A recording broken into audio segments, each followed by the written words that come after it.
Hello friends, இன்றைக்கி என்ன rice பார்க்க போகிறோம் அப்படின்னா டொமேட்டோ ரைஸ் தான் பார்க்க போகிறோம்.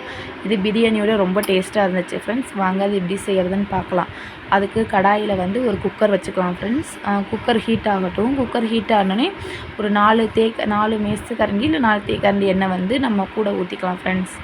இதில் வந்து எண்ணெய் ரொம்ப சேர்த்து செஞ்சோம்னா கொஞ்சம் டேஸ்ட்டாக இருக்கும் ஃப்ரெண்ட்ஸ். எண்ணெய் ஊற்றிட்டு எண்ணெய் நல்லா காய விட்டுருங்க. எண்ணெய் காஞ்சதுக்கப்புறம் ஹோல் ஸ்பைசஸ் எல்லாம் இது கூட சேர்த்துக்கணும். பட்டை, கிராம்பு, லவங்கம், ஏலக்காய், அன்னாசிப்பூ, கொஞ்சம் கணுப்பாசி, சோம்பு இதெல்லாம் சேர்த்து கொஞ்சம் பொரிய விட்டுருங்க. இதெல்லாம் நல்லா பொரிஞ்சதுக்கப்புறம் ஒரு 2 சைஸ் பெரிய வெங்காயத்தை வந்து நான் பொடியாக கட் பண்ணி சேர்த்துருக்கேன் ஃப்ரெண்ட்ஸ். அதே வதக்கி விட்டுக்கலாம். இந்த வந்து வெங்காயம் வந்து ரொம்ப வதங்கணும்னு தேவையில்லை. ஒரு கண்ணாடி பதம் வந்ததுக்கப்புறம் அது வரைக்கும் வதக்கிக்கலாம் ஃப்ரெண்ட்ஸ். பாருங்கள், வதக்கிட்டுருக்கேன். இந்த அளவுக்கு வதங்கினா போதும் ஃப்ரெண்ட்ஸ். ஒரு கண்ணாடி இந்த அளவுக்கு வதங்கினா போதும். பாருங்கள் இது எப்படி வதங்கியிருக்குன்னு. இது கூட ஒரு 7 பச்சை மிளகா வந்து நான் கீறி போட்டிருக்கேன். 7 பச்சை மிளகா உங்கள் காரத்துக்கு ஏற்ப நீங்கள் கூட்டவோ குறைக்கவோ செஞ்சுக்கலாம். இப்போ 7 பச்சை மிளகா சேர்த்துருக்கேன். அதையும் நல்லா வதக்கி விட்டணும்.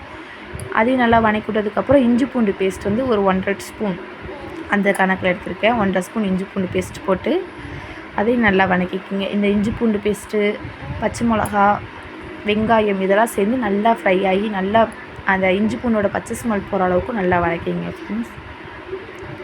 இதெல்லாம் நல்லா வதக்கினதுக்கப்புறம் ஒரு கைப்பிடி அளவு கொத்தமல்லி தழை, அது வந்து ஒரு கைப்பிடி கொத்தமல்லி, ஒரு கைப்பிடி புதினா போட்டு அதையும் நல்லா வந்து ஃப்ரை பண்ணிக்கலாம் ஃப்ரெண்ட்ஸ். இப்போயே நம்ம வந்து கொத்தமல்லி புதினா சேர்க்கறனால அதோடய ஃப்ளேவர் வந்து ரொம்ப டேஸ்ட்டாக இருக்கும் ஃப்ரெண்ட்ஸ். இந்த மாதிரி போட்டு நீங்கள் ஒரு தடவை செஞ்சு பாருங்கள், உங்களுக்கு இந்த ரைஸ் ரொம்ப பிடிக்கும்.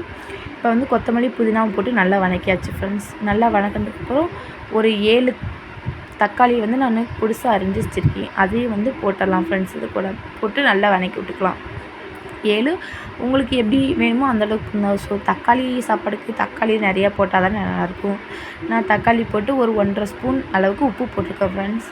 1½ ஸ்பூன் உப்பு போட்டு வதக்கி விட்டேன். கொஞ்சம் சீக்கிரம் தக்காளி மசிஞ்சு வரட்டும் அப்படின்றதுக்காக வதக்கி விட்டேன் ஃப்ரெண்ட்ஸ். இப்போ பாருங்கள், தக்காளி இந்த அளவுக்கு கொஞ்சம் குலையாக வந்திருக்கு. இன்னும் கொஞ்சம் குலையாக வரணும் ஃப்ரெண்ட்ஸ்.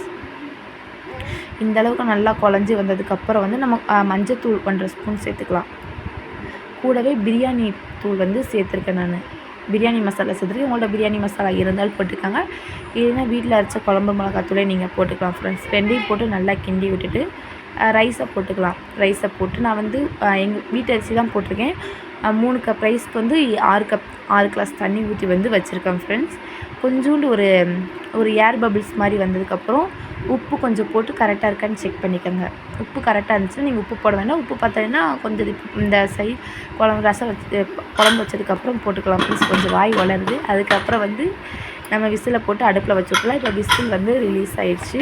இப்போ சாப்பாட்டை திறந்து பார்க்கலாம். செம்ம டேஸ்ட்டாக இருக்குங்க ஃப்ரெண்ட்ஸ். இப்போ தட்டில் போட்டு பரிமாறி சாப்பிட்டுக்கலாம். இந்த வீடியோ பிடிச்சா லைக் பண்ணுங்கள், ஷேர் பண்ணுங்கள், கமெண்ட் பண்ணுங்கள். அப்படியே சப்ஸ்கிரைப் பண்ணுங்கள்.